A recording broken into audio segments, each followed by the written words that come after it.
প্রতিটা দিন কিন্তু একই রকম যাবে না, এটাই স্বাভাবিক। এক এক দিন এক এক রকম যাবে, ভালো মন্দ মিলিয়ে আর কি পৃথিবী। কেক কিন্তু আমরা কম বেশি সবাই বানাইতে পারি, কিন্তু আজকে বানাবো ব্লেন্ডার জারে। প্রথমে ব্লেন্ডার জারের মধ্যে আমি 2টা ডিম নিয়ে নিয়েছি আর কি, নর্মাল ডিম। তারপর একটু ব্লেন্ড করে নিয়ে আসলাম। ব্লেন্ড করার পরে আমি কি 3 টেবিল চামচ চিনি দিয়ে দিব। আমি যতটুক দিছি অতটুক দিলে একদম ওরকম পারফেক্ট হবে আর। তারপর আমি একটা বাটিতে ঢেলে নিয়েছি। ঢেলে নেওয়ার পরে এখন আমি আর কি যেটা খাবার তেল আর কি, ওইটাই 3 টেবিল চামচ দিয়ে দিলাম। দিয়ে আর কি ভালো করে নেড়ে নেব। নাড়া হয়ে গেলে তারপর আমি একটা ছাঁকনি নিয়ে নিয়েছি। মানে এটা ছাঁকনি দিয়ে ছেঁকে দিলে আর কি ভালো হয় আর কি, চালনি বলে, যাই হোক।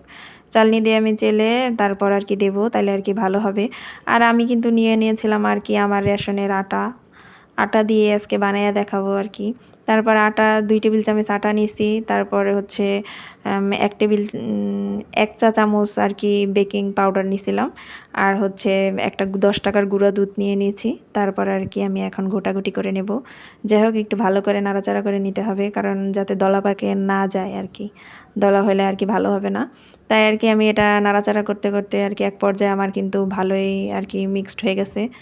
এরপরে কিন্তু আমি মিক্সড করে তারপর আমি যেই পাত্রে আর কি কেকটা বানাবো ওই পাত্রে একটু তেল দিয়ে নিয়েছি, যাতে নিচে লেগে না যায়। তাই আর কি একটু তেল দিয়ে আর কি আমাদের বাসায় যেই কাগজ থাকে ওইগুলাই দিয়ে দিছি।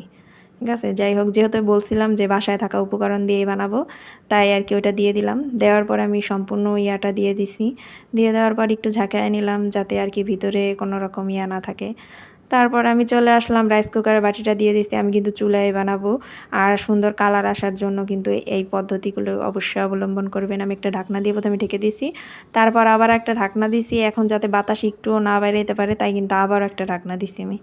যাই হোক, এখন কিন্তু আমার 35 মিনিট পর আমি চলে আসলাম, একদম নর্মাল আছে আর কি দিয়ে রাখছিলাম। তারপর 35 মিনিট পর আইসা দেখি কি অবস্থা।